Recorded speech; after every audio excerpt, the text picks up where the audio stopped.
G'day guys, this is going to be a super action-packed video today. We're going to talk about the 15 reasons to invest in the Brisbane property market and why we're doing it for ourselves and helping clients from all over Australia move into this market. Now, we're going to be sharing data from the last 50 years, data from the last 6 months to help you get in a better position and a more informed position on the Brisbane market to start building some of that confidence that you're looking for about this space. Because I grew up in Sydney, I had a massive bias towards Sydney. You know, Brisbane's been that freaky market that hasn't really done too much in the last 12 years. But I don't want you to miss out on the forthcoming opportunity by not understanding this stuff properly. So what's point one, dude? Point one is historic growth in Brisbane has been amazing. So we looked at an article that was produced from Homely, and they looked at Sydney, Melbourne, Brisbane and Perth and broke down exactly their year-on-year performance from 1970 through to 2016. And when you average that 50-year performance out, Brisbane was the highest performer at 9.7% on average. It rocked my mind because I was obviously investing in Sydney and I thought, you know, Sydney and Melbourne were at because that's what had done well recently. But then we looked at the bigger picture and we're like, oh my gosh, there's a huge long-term opportunity up here if you can time the cycle correctly. Yeah, definitely. So it's really important to understand that long-term picture. Even if you were to look back 20 years, which is the second point, it's performed at 6% on average, just above over that period of time. So long-term, Brisbane's been amazing. It's just short-term, sometimes it struggles. You know, when I look at Michael Matusik's information or Heron Todd White's information, they both put Brisbane at the bottom or the rising stage of the property market cycle, which is a nice spot that I like to buy. I don't want to buy somewhere that's already gone up by 100% in the last 12 years. I want to buy somewhere that has good long-term history, but also, you know, underperformance in the short term. The fourth thing that's super interesting is Brisbane's now at a 12-year low. And according to CoreLogic, they did an article where they said that Brisbane is actually more affordable today compared to 10 years ago when you factor in inflation, which is just insane. That's nice. Like, I love that. Oh, yeah. Incomes have obviously been moving in the right direction in Brisbane, and it's nice that house prices haven't moved in line with them. So looking forward to that. Now, the fifth thing is infrastructure, which is obviously key. We'll talk about this in two parts in today's video. The first is the $43 billion worth of projects that are expected in Southeast Queensland over the next 7 years. We're talking airports, roads, major redevelopments of foreshores, undercity metro, some beautiful big apartment blocks, some beautiful big hospital projects, some beautiful big university projects. There's heaps of stuff going on. And when you drive through the city, it doesn't quite feel like Melbourne where there's 400 cranes, but there's definitely a lot going on. Yeah, exactly. I'm really excited about that infrastructure as well because they're putting in cool things for the people that are living in the area. So you've got the Brisbane Quarter, the entertainment quarter, things like this that they're putting in to kind of make it a bit more of a lively city. When we fly clients up from Sydney, Melbourne, Asia, India, from all over the world, they're always like, I didn't expect it to be like this. I didn't expect there to be this much going on. I didn't expect the restaurants, cafes, bars to look like this. I didn't realize the rail was so modern. I didn't realize the airport was this nice. I didn't realize the beaches were as nice and livable as they are as well. Yeah, for sure. Now, the sixth thing is the population growth. Now, obviously, population growth is pretty stunted right now in the middle of 2020. Population growth is flat globally. Yeah, exactly. Outside of mums and dads having babies. But before this, a lot of Australians were moving into Southeast Queensland, Brisbane. The ABS actually said that 28,000 new people moved into Southeast Queensland in 2019 alone. Yeah, Brisbane as a city is growing faster from an Australian's perspective than any other place in Australia right now. Sydney, I think, in the same year lost 8,000 people. Melbourne just broke even. So the reason Sydney and Melbourne are growing population-wise is everyone flying in or coming off the boat is moving there because it's what they've heard globally. But then Aussies are actually leaving those places in droves at the moment. What's most important to me, though, as a long-term investor is that there's, according to the ABS, 5 million people going to be living in Brisbane within 27 years from today, which will mean it'll be the city the same size as Sydney and Melbourne. And we both know that with that population increase in Sydney and Melbourne, where that's driven prices to. And so the next one, number 8, is this coronavirus. So obviously the Australian government has stepped in with a $380 billion bailout package. Now that's starting to sort of hit the rubber meets the road. Is that what they say? Yeah.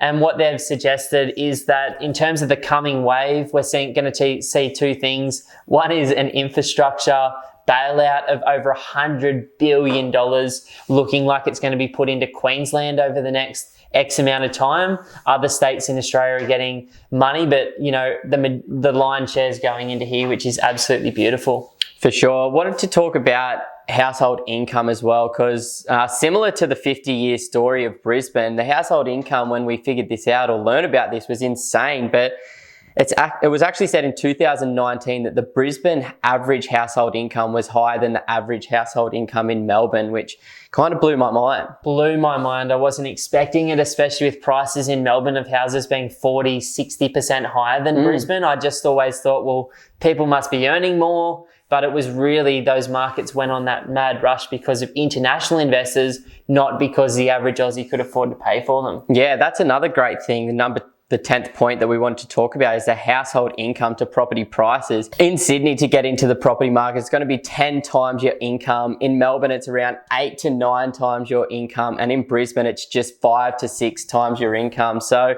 the debt to income ratios is a lot nicer up here. Yeah, and I think that's a long-term driver of affordability and why so many people are choosing Brisbane as an option to live. With incomes being higher, with house prices being lower, it means that you can sell your place in Sydney or Melbourne for $1 million, buy a beautiful home up here for 500, 400, 600K, put a huge amount of money in the bank and chill out, earn the same money. I kind of love it. It excites me. So the 11th point is around vacancy rates. Right now, Brisbane has the lowest vacancy rates of any capital city in Australia by far. In the 14 suburbs that we're buying at the moment for clients that we reviewed yesterday, 13 of those suburbs through the coronavirus's vacancy rates have actually become lower. There's just this undersupply of property for a number of reasons. One, it's been so hard for developers to access money in the last 4 years because of the changes the Australian government made to banking regulations.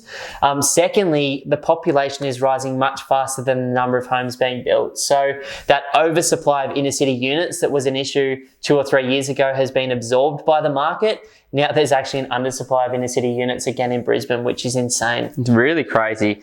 Coming back to a job and population growth, we were looking at some information from the ABS, and what they've said is that 75% of Australia's historic population and job growth has come to Melbourne, Sydney and Brisbane, and they're expected for that to continue in the future as well. So 25% going to Melbourne, 25% to Sydney and 25% to Southeast Queensland, with the remaining 25% to be dispersed throughout the rest of Australia. Now, I'm not a gambling man, but I follow the house rules, and the house rules are saying, which is our next point, that metro markets in Australia, being Sydney, Melbourne, Brisbane, etc., have outperformed regional markets, in the last 20 years?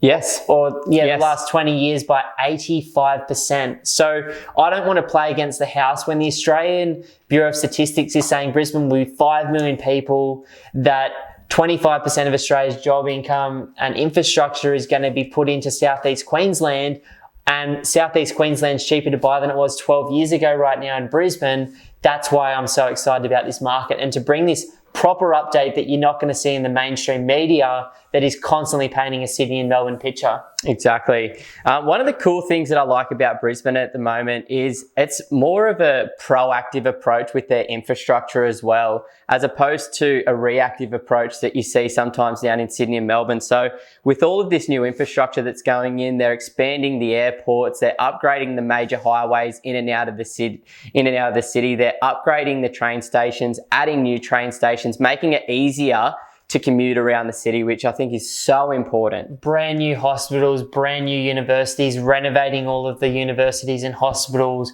adding more schools in. It's just super, super exciting. The last thing we love about Brizzy is you can actually buy a property that completely covers its costs from day one with a reasonable deposit. And the yields up here are so strong. So on most properties, instead of the 2 to 3% you're seeing in Sydney, which means you're negatively geared. In Brisbane, a lot of the properties you can buy would be yielding for between 4.5% and 5%. And you can actually, in some parts of Brisbane, legally add a secondary tiny home, dwelling or granny flat, and therefore increase your yield to 5.5% to 7%, which is absolutely in the sweet spot. We love properties that get long-term growth and cash flow, and I think it's really important to be looking at this from both perspectives. For sure. This helped me so much on my own personal journey as well, with being able to save up a deposit sooner to get going into that second property. So yields are really important. So that's our quick wrap on the Brizzy market. We hope you've enjoyed it. We hope it's giving you some confidence in some different things. Take this with a grain of salt, although every piece of information today was from the Australian Bureau of Stats, CoreLogic, SQM, Michael Matusik, Heron Todd White, the best of the best in Australia. We hope you take advantage of this market over the next 7 years. Now, for those of you seriously thinking about Brisbane, we would love to become your buyer's agent. Please jump over to www.pumpedonproperty.com. Book in a free strategy session. They are only for people with at least $50,000 of cash or equity that are seriously looking to buy this market in the next 12 months, because those sessions fill up so fast. We would love to talk about where you are, deeply educate you on the best parts of Brisbane, and then if you want to do it on your own, you can go and smash it. If you want our help, we can help you do that, like we've done for over 500 investors from all around the world to buy over $250 million worth of property in this incredible city right now. Now, Brisbane will have its day in the sun over the next 7 years, and then we'll be talking about Sydney and Melbourne again, but I'm excited, learn about this market and take advantage of it. Give this video a thumbs up, share it with someone else looking to buy Brizzy, and we wish you all the best and safety in the current times. Good luck.